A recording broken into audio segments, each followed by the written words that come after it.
pensar, acompanhando a história da educação brasileira, a atual, eu preciso de alguém que faça o mínimo. Que copie e cole. É o que eu preciso. E não pense, né? E não pense. Eu preciso... Hoje eu preciso de um aluno, a sociedade precisa de um profissional chucro. Chucro. O que é o profissional chucro? É aquele típico cidadão médio americano. A verdade é o que funciona. Se não funcionar, a gente dá tiro. Isso é o que esperam do professor hoje. É o professor que faz o cara, olha, dá uma olhada nesse texto de outra ótica. Você já é taxado de esquerdopata, ou comunista, ou viado, ou lésbica. Então, você tem uma série, nós chamamos de falácia de espantalho, porque o cara está falando que é certo. Né? O cara está falando que é certo. Olha, vê de outra forma, vê de outra forma. Não, mas por você perceber que o cara está certo, ou não perceber porque você é um chucro, você ofende o cara. Então, o professor, como eu falei lá no meu argumento anterior, o professor virou esse saco de pancada. E o professor não está errado, porque ele está falando, ó, ele está vendo. Porque o cara estudou para estar ali. No geral, o cara estuda. Não é porque eu trabalhei com a maioria de vocês aqui. Vocês trabalhavam, tanto que, vindo no caminho, conversando com a Cris, eu falei assim, olha, eu aprendi a trabalhar nessa escola por 2 motivos. Porque eu chegava na pública, tinha 3 professores que estavam ali, pô, tô aqui porque eu quero, tô aqui porque eu gosto. Quando eu cheguei no Friasa lá, todo mundo queria. Todo mundo queria. Todo mundo queria fazer a coisa acontecer. Então, pô, e aí eu vejo lá, né, uma coisa interessante, nos últimos acontecimentos que está tendo aí, né, você pega alunos que eram chucros, que os pais eram chucros, então precisa aí, espera primeiramente, antes de mudar o professor, mudar a forma do pai ver o professor, não é o aluno, é o pai. E aí, foram 5 ou 4 professores que, para convencer uma pessoa que aquilo ali era mentira. E a pessoa, não, é verdade isso, é verdade. E ainda, né, fala assim, não, você tem que acordar. Então, assim, você tem hoje você tem uma sociedade que espera do professor esse aluno chuco. Esse aluno que não respeite a diversidade. Esse aluno que só tem uma visão uníssona da vida. Esse aluno medíocre. Medíocre que, como boa parte da sociedade está se tornando medíocre. Você não consegue ter um diálogo decente, porque qualquer coisa é fé no pai que o inimigo cai. Ou seja, o outro que pensa diferente de mim é meu inimigo. E muito pelo contrário, o outro que pensa diferente de mim me faz crescer. Então você tem a sociedade que o outro é inimigo. Só por pensar diferente, por gostar diferente, por amar diferente, embora amor é sempre amor, né? E aí o que você espera desse aluno? O que eu espero como professor? O que a sociedade espera de mim? Eu espero, como professor, que meu aluno seja feliz. Seja sendo engenheiro, seja sendo o cara que faça a pizza. Ele sendo feliz é um indivíduo a menos, né, fazendo merda na vida. Porque quem é feliz não perturba ninguém. E por você ter uma sociedade que espera que o professor forme pessoas medíocres, é uma sociedade infeliz. Então, eu tenho uma teoria também, só que nem a da Tamires, assim, mais ou menos. Eu trabalhei 30 anos na educação e grande parte, sei lá, 80% desse tempo eu acreditei piamente que a educação era muito importante, né? Hoje em dia eu já vejo com outros olhos isso. Eu falo assim, pô, o nosso trabalho ele é limitado, porque às vezes você educar uma pessoa para ele ser o melhor na sociedade é exatamente o que não devia fazer, sabe? Porque para a gente atingir, talvez para a gente atingir uma sociedade bacana mesmo, tivesse que ter um caos total. E o professor e a escola colaboram para que isso não aconteça. Entendeu? A gente acaba fazendo aquele aluninho estudar, ser engenheiro, por exemplo, e ser um engenheiro, sabe? Então, talvez não fosse melhor ele não ser nada mesmo, sabe? Virar um anarquista, um bagunceiro, sabe? Um quebrador de banco, né?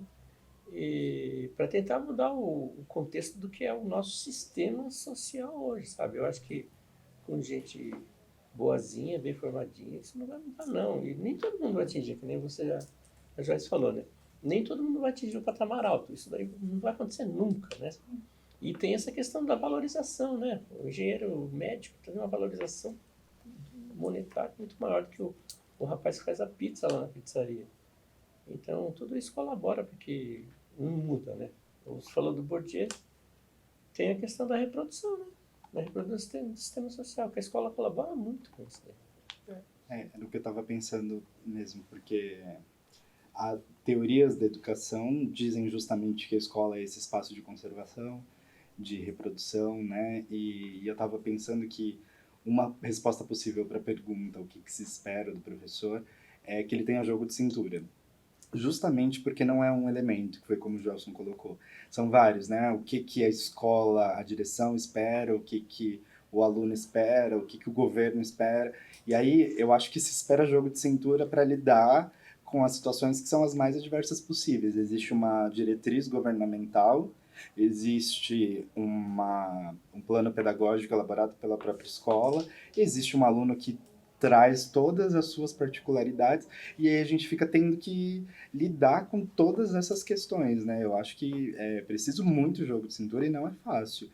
Por exemplo, você propor uma aula em que os alunos façam atividades em que eles estão em pé e a diretora ou a coordenadora, o diretor coordenador, olhar pela porta e ver que os alunos estão andando e achar aquilo um absurdo e querer que os alunos estejam sentados. E você vai precisar mediar, explicar o sentido daquilo, mas aquilo não pode se repetir, aí você vai... Enfim, é sempre ter que lidar com esse malabarismo de ações para tentar agradar, e o que o Freza colocou, que é conter, né? Parece que é isso. O ideal talvez fosse mesmo a gente criar uma sociedade que não fosse contida, que fosse para cima das diferentes coisas. Mas não, a ideia é manter todo mundo comportado, buscar profissões, se formar para reproduzir os modos de vida e consumir. Eu, assim, de novo, posso estar permeada pelo pessimismo atual. E isso eu não quero que contamine ninguém que sonhe ser professor, porque eu sou e é bom.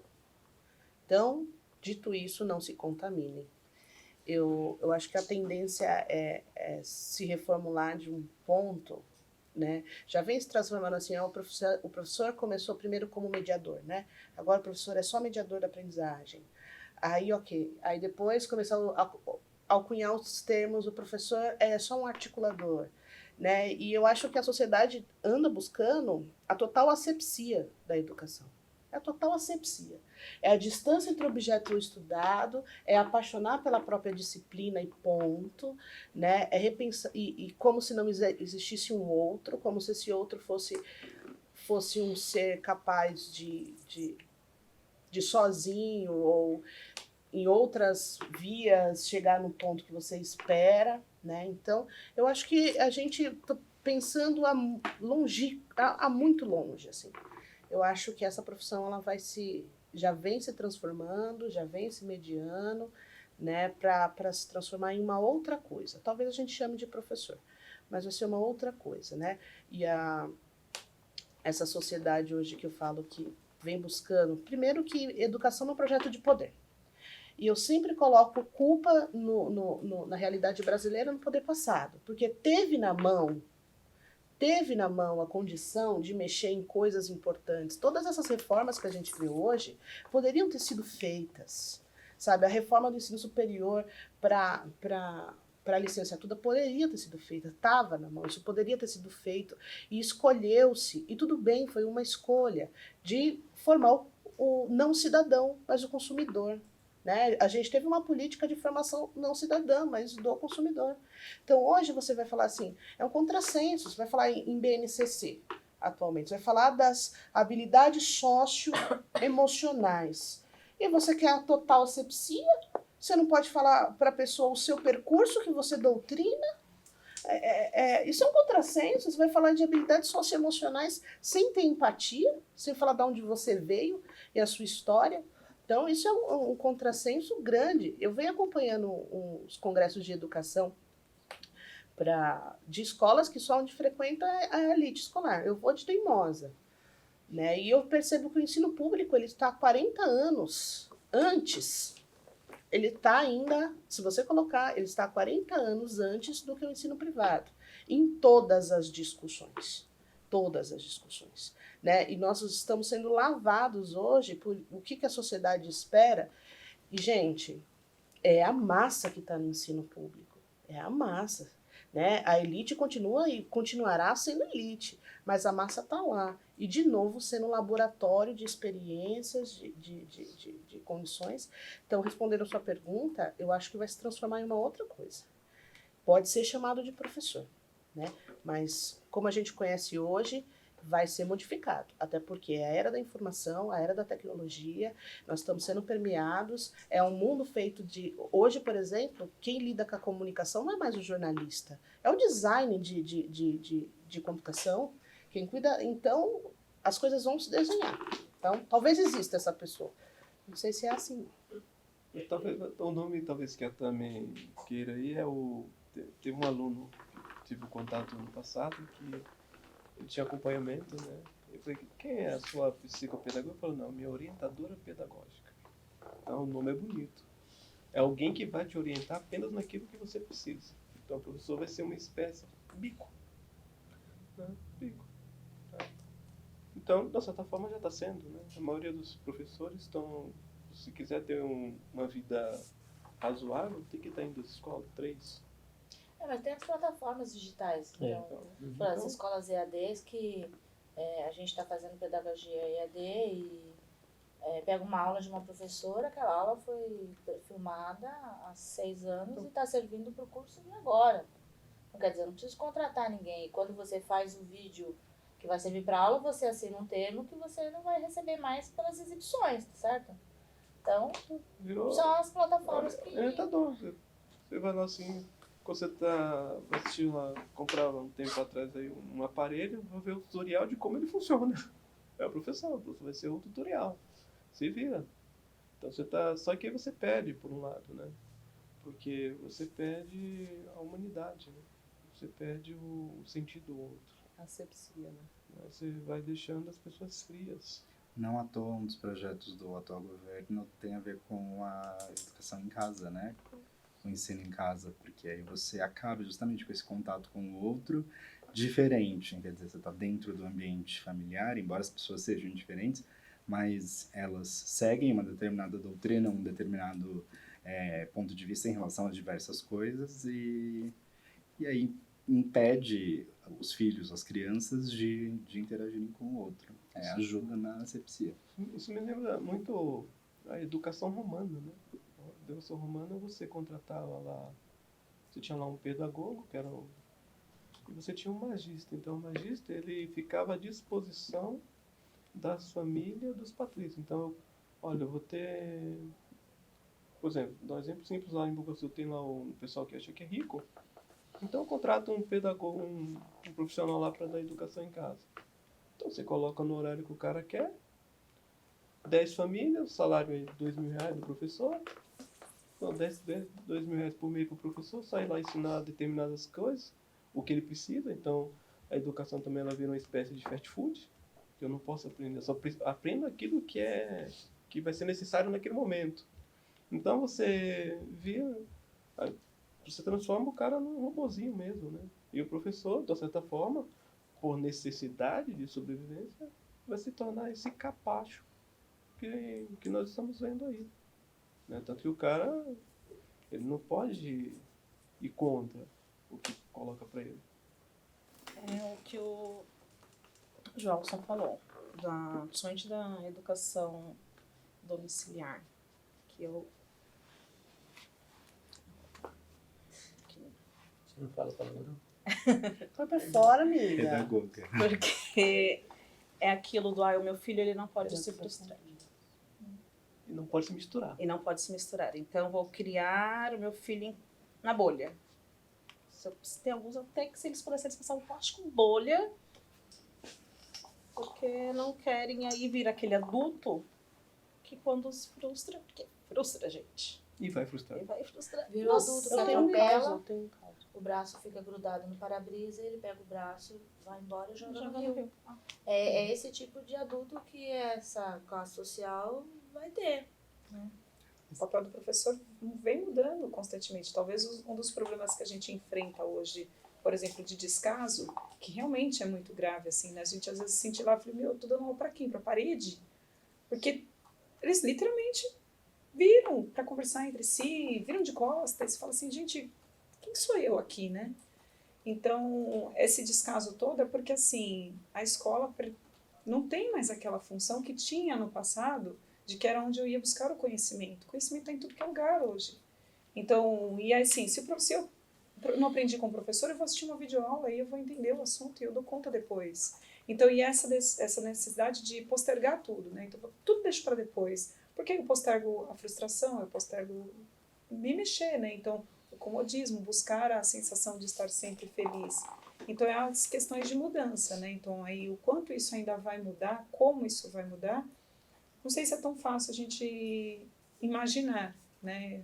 A gente tem visões, né? Acompanha processos escolares diferentes. A gente viveu num período, né? Foi aluno numa época que funcionava diferente, está vivendo como professor numa situação completamente diferente, né? E assim, acompanhar essas questões é muito difícil, né? A gente encontrar o que tá, qual é o ponto de equilíbrio, né? O que falta, né? Onde a sensação é que parece que pesou demais para o outro lado da balança, então precisamos colocar alguma outra coisa no outro lado. Então, ajustar isso é um pouco diferente. Eu não sei se a gente no futuro encontraria esse equilíbrio. Eu tenho um exemplo, uma amiga que na verdade é bastante conhecida de quase todo mundo aqui, que era professora na educação básica, professora na rede pública municipal de São Paulo, ficou doente, cogitou largar a profissão várias vezes, se manteve por precisar pagar as contas, e era o salário que ela tinha, entrou em outros cursos universitários, e aí ela conseguiu se manter na educação, ela não fez outra formação, e ela está trabalhando hoje com design instrucional, e ela continua apaixonada pela educação, mas redescobriu, isso se transformou. Então, eu tenho ainda uma visão otimista porque eu acho que é um dos possíveis caminhos.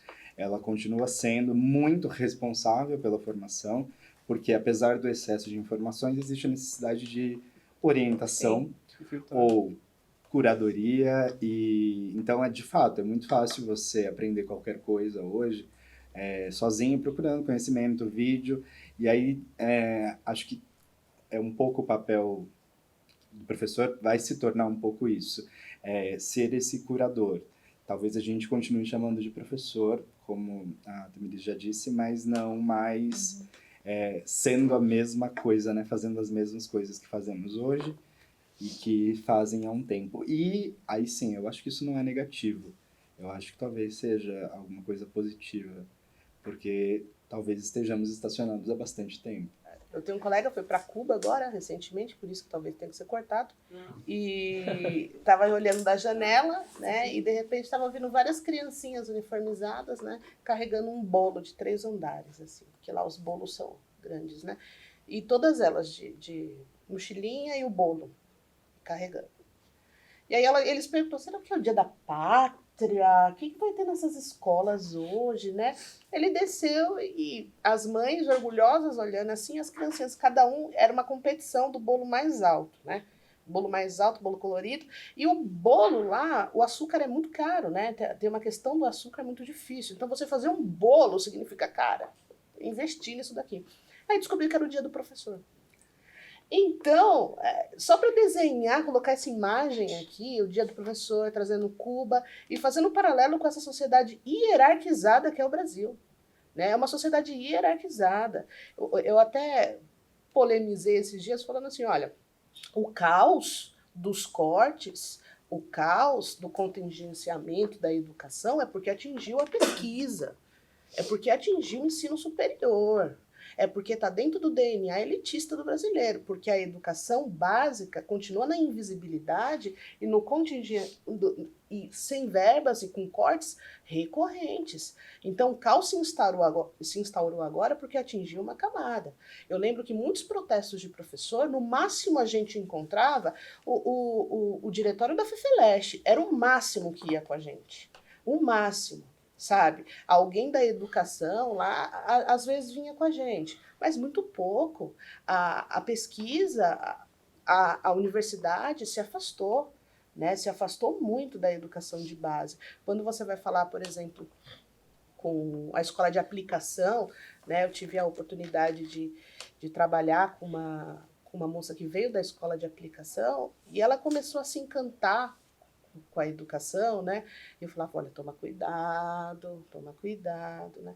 Então, só para trazer essa imagem do bolo de 3 andares de uma sociedade onde o professor recebe a mesma coisa. Se é boa ou se é ruim, a gente deixa para um próximo. Que ganha a mesma coisa que o médico e o engenheiro, diferente de uma sociedade tão hierarquizada, onde se coloca outros valores, né?